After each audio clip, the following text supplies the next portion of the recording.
but Barry Carr actually got me into Clean Cities 12, 13 years ago, and I guess forgive me. I guess I can thank him for that. It's been a great run. Before I do that, unfortunately, Doug Copeland called me this morning and gave his apologies for not being able to join us today. But what he was going to talk about kind of builds on what Genevieve was talking. So Nick, if you can go to the next slide, which I think are Doug's slides. Yep, next one. So Atlantic Shores is one of two bidders that actually the BPU is due to announce their decision for the second round of offshore wind projects tomorrow. So Atlantic Shores and Ørsted are the two bidders for this current round, and the BPU is going to pick one or perhaps both of them and make that announcement tomorrow.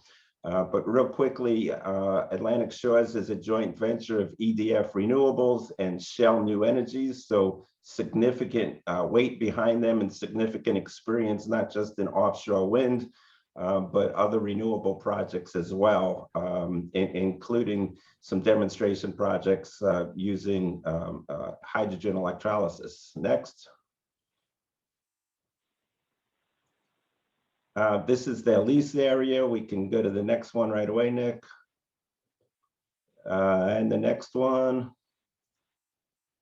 And this is just discussing the pilot project that Atlantic Shores is envisioning, should they be lucky enough to be selected tomorrow, which will include some hydrogen production. And I believe Kyle Nolan is going to speak a little bit to this, since the plan is to envision offshore wind, completely renewable offshore wind being used to generate hydrogen, which will be injected into the gas distribution system. So that is my knowledge of Doug's presentation. Nick, you can go to the next one and the next one. And Barry, I will give it to you, and it's all yours. All right, thank you, Chuck. Can you hear me first? We hear you just fine. Perfect. All right, thank you. I'm Barry Carr. I'm the Executive Director of Clean Communities of Central New York, and I serve on Chuck's board. I've known him forever, and most of the other people here forever. And I appreciate you all taking your time here today. So we won't say much more about that, but hopefully Doug Copeland gets back in the groove quickly. And I want to first introduce Kyle Nolan. Kyle is a Vice President of Innovation and Business Improvement at South Jersey Industries, which is the parent company of South Jersey Gas. He has been around not as long as me and Chuck, but around for a long time. And his efforts are to make certain that the company provides quality service, provides value to their customers and end users, and also provides a pathway to utilize their current and future infrastructure, because a lot of this is about having the infrastructure to move hydrogen around. So without further ado, go ahead, Kyle. Thanks, Barry, and thanks, Chuck and Joanne. Really a pleasure to be here today. What a great group of panelists we have. You can go to the next slide, Nick. So as Barry mentioned, SJI is an energy services holding company, but truly we look at ourselves as a clean energy infrastructure company, and that's across the energy value chain. I think probably most people know us as a utility first and foremost, which we own and operate, Elizabethtown Gas as well as South Jersey Gas. But we also have a large portion of our portfolio on the non-utility in the energy production center with renewable natural gas, fuel cells and solar, as well as landfill to energy projects, as well as energy management. So wholesale, retail, brokering business, as well as some fuel management. But today, I wanted to focus a little bit more on our utilities and really the infrastructure and how green hydrogen presents a great opportunity for us to be part of the clean energy future. Off to the left, you're looking at our service territories, and Within those service territories, we have the privilege of providing safe, clean, reliable, and affordable energy to over 700,000 customers throughout the state.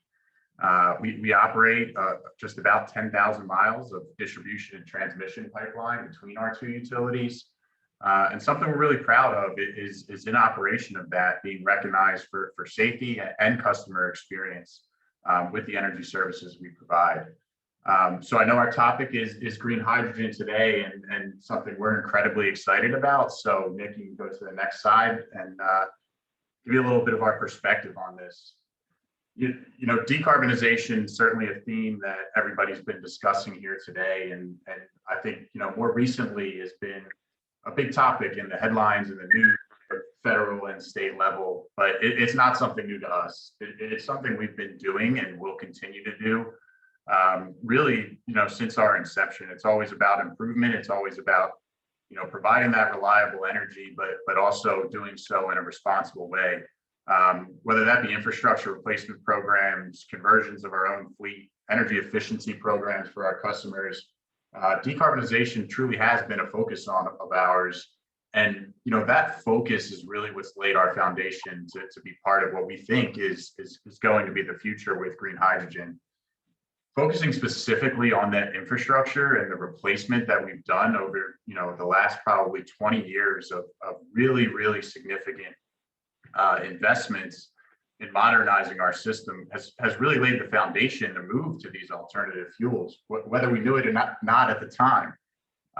You know, we were always focused on the infrastructure and how it moved natural gas. And I think because of the investments we made and because of that focus, now we're going to not need to focus just on the infrastructure, but what's flowing through it. And that's really the opportunity for these alternative fuels. Whether that be hydrogen, whether that be renewable natural gas, there's a real ability now, an opportunity to decarbonize the actual fuel source flowing through that pipeline. And certainly this is all in support and quite frankly, you know, complementary to our New Jersey Energy Master Plan, as well as our own corporate goals to achieve carbon neutrality, certainly by 2050. You know, storage has been a big topic here in some of our previous presenters. And, you know, I think it's something that we really need to focus on here as we talk about green hydrogen. Renewable production is certainly scaling up. As Chuck just mentioned, the BPU tomorrow will be awarding the next tranche of offshore wind development. And we know that's going to continue to build. There are a lot of very significant goals to build out that production. But in order to recognize that full value, we have to understand that it's going to be volatile. You know, energy is produced by these renewable sources when the wind blows and when the sun shines. And that may not always match the demand at the time. So when there's generation of excess electricity, if we have the ability to convert that to hydrogen, and whether it's injection into the natural gas pipeline for transportation, and then certainly to reproduce electricity, or to blend it and simply decarbonize the fuel that's flowing through. The other is really on the long term of that storage. I think there was a question earlier, you know, about the effects of battery production and the environmental impact that could hold. The battery storage, you know, is there for more of a short-term opportunity. And as we view it, as we view our infrastructure, you know, the simplest way to put it is it's an underground battery. I mean, we have the infrastructure in place. It's been modernized and it can store this energy for a very long time and really move it throughout our service territories.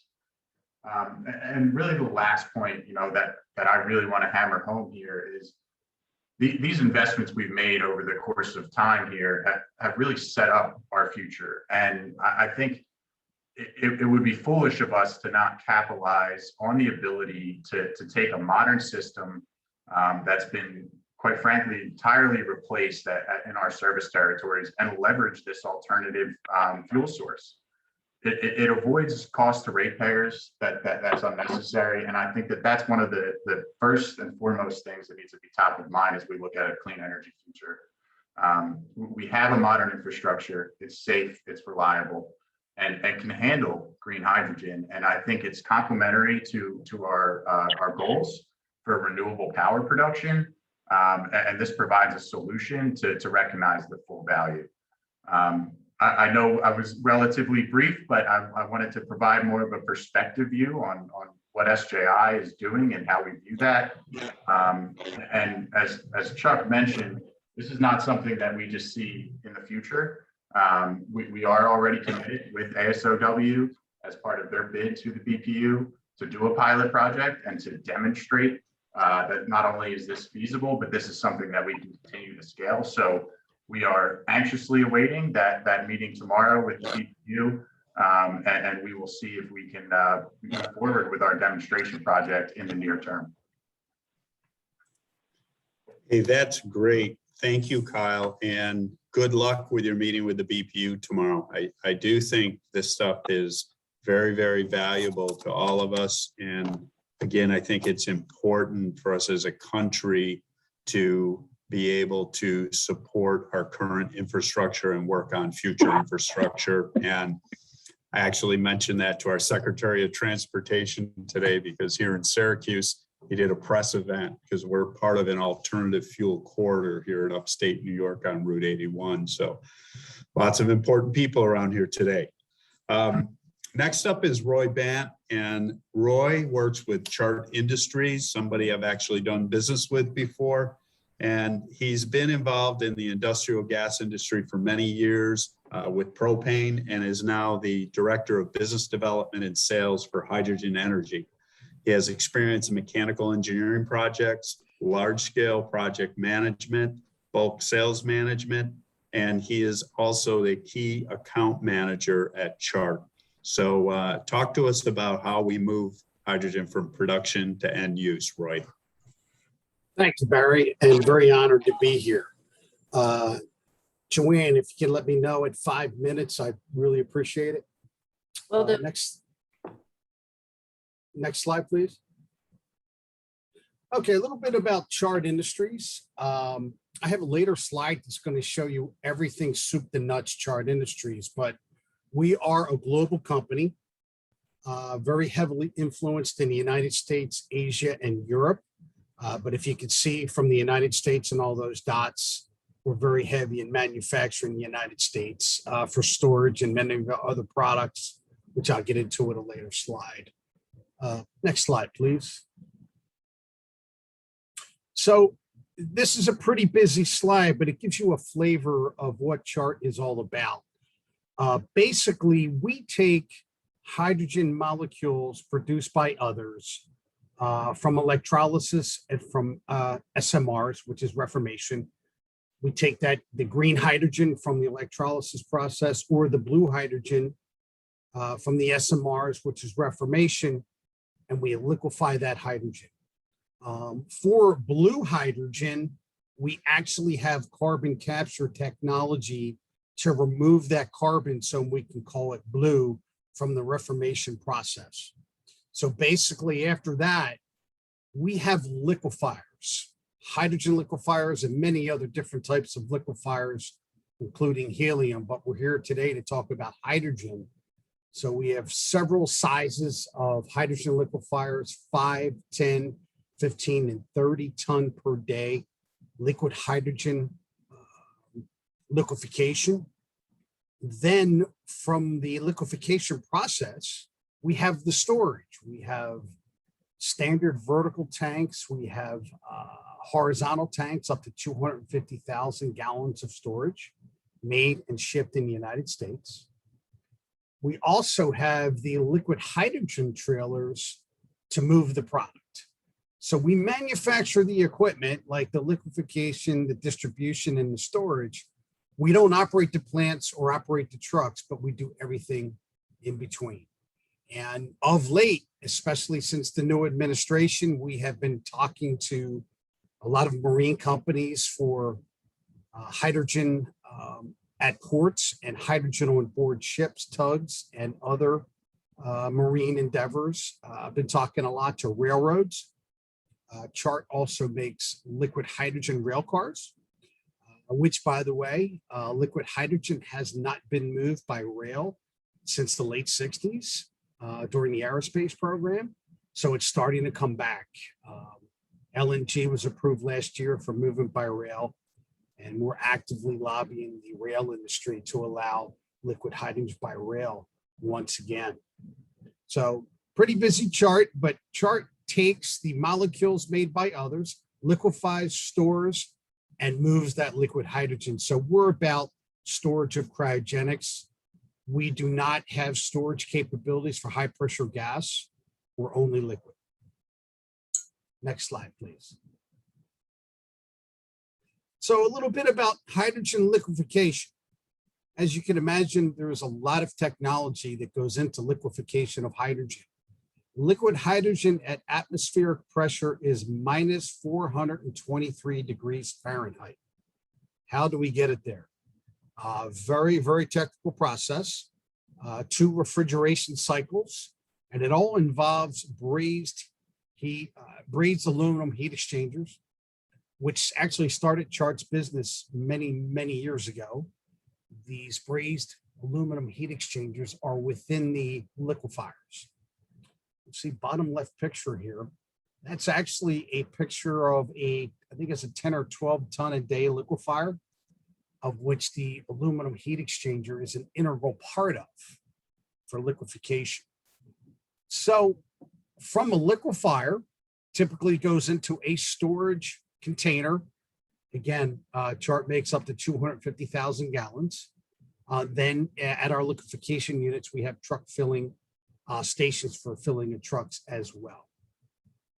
So, some of the refrigeration cycles to get that hydrogen down to minus 423 degrees to liquefy, we have a pre-cooler, or the refrigeration #1 process, where we used nitrogen and liquid nitrogen to get that hydrogen down to a certain level in temperature. Then we have a helium or hydrogen cooling loop to liquefy that hydrogen. Of late, more and more companies are wanting to go with a hydrogen cooling cycle as well versus helium, because helium is pretty expensive these days. Next slide, please. So liquid hydrogen storage. There's been a lot of talk about, more need of storage, and what about this storage thing? You can store about 12 to 13 times the amount as a liquid versus a high pressure gas. And that's why we liquefy. So if you think about what you can hold in some of these liquid hydrogen tanks as storage, you can have several days, if not weeks, of liquid hydrogen held in some of the tanks. We make vertical tanks, we make horizontal tanks, and very large tanks down below here. We supply many, many standard tanks, 3,000, 6,000, 9,000, 12,000, 15 and 18,000 vertical tanks, and again, up to 250,000 gallons. And we also are partnered with a company that does field erected liquid hydrogen storage tanks as well. Next slide, please. Again, the future. The demand for hydrogen is growing. We are actually in the process of designing and getting ready to market rail cars for the movement of liquid by rail. Again, it has happened since the late 60s. We're looking at marine vessels for moving liquid hydrogen as well, and tugboats and other vessels to actually run on hydrogen in addition. ISO containers for movement of liquid hydrogen long distances. But again, if not all of the liquid hydrogen in the United States right now, it's moved by trucks. A little bit of pipeline in the United States, approximately 600 miles of hydrogen pipeline in the United States right now. Most of the liquid hydrogen that is utilized at the end is actually moved by trucks. Hydrogen moves coast to coast, border to border every day, typically moved by team drivers. So you'll never see a liquid hydrogen trailer sitting somewhere. It's always on the move, and in high demand. And the biggest part of our business is actually manufacturing and producing more and more liquid hydrogen trailers, leaving our facilities every day. Next slide, please. So next steps and gaps in the hydrogen space, according to me, Roy Bant. I've been in the hydrogen space since 2015. I've had the pleasure of working with a lot of folks that have taught me many things, including Chuck and Joanne. New Jersey has led hydrogen efforts. Great people, very determined, and have helped me personally and the hydrogen endeavor for many years.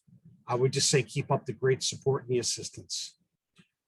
Number two, there is an MOU, and a memo of understanding between 9 governors. And Governor Murphy had signed on to this MOU a couple of years ago about the hydrogen infrastructure, which is more pointed toward light duty, but it will impact medium and heavy duty as well. There's a lot of misnomers about hydrogen out there. And I would ask everyone, you know, the hydrogen that comes from refineries is not the hydrogen that goes into transportation. That's the hydrogen that goes into the making of other fossil fuels at refineries. You know, when we think of green or blue hydrogen, it's renewable. It does not come from a refinery. It seems to be a misnomer by many environmental groups. And when we're talking about hydrogen for transportation, marine, it's green or blue hydrogen. In your endeavors, and if you really want to stick with hydrogen and help everyone on the call here with hydrogen, utilize key stakeholders, you know, Plug Power, Chart Industries, Air Liquide, Hyzon, Hyundai, Honda, New Flyer, DOE, Clean Cities, of course, Joanne and the New Jersey Hydrogen Coalition, Charlie Myers from Massachusetts. Hey, Charlie. Charlie has been fantastic and has made some huge strides recently about getting the light duty vehicles into Massachusetts, which frankly is going to be the first state this side of the Mississippi. So Charlie has been great along with the DOE and Pete and his group and helping that endeavor. And I congratulate everyone. And again, lobby for railroad transportation for liquid hydrogen. And again, lobby for renewable power, which we're going to find out more about tomorrow. And I say, go get them. Thank you for your time. Hey, thank you, Roy. That's awesome. I have a question for you. Sure. Do you, you know, I'm a Clean Cities coordinator, just like Chuck is, but in upstate New York, the other New Jersey.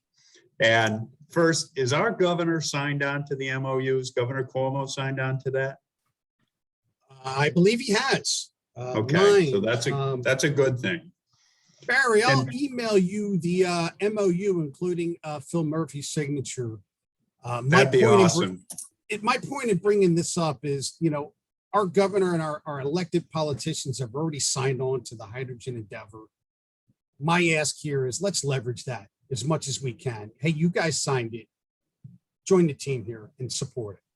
Right, I agree. And I think that the comment, not really a question I wanted to make, is that I think the Clean Cities coalitions, particularly in the Northeast where we all work, can be helpful in educating people about hydrogen standards and the safety records, all that kind of stuff. I think there's a lot to do, but I think we can really help out.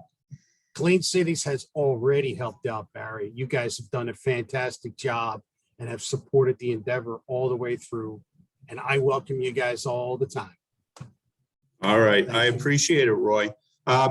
Hey, well, that kind of ends our session right here. We're going to go to the next one. We're either going to go back to Chuck for a minute or we're going to go to my colleague, Brian Keelan.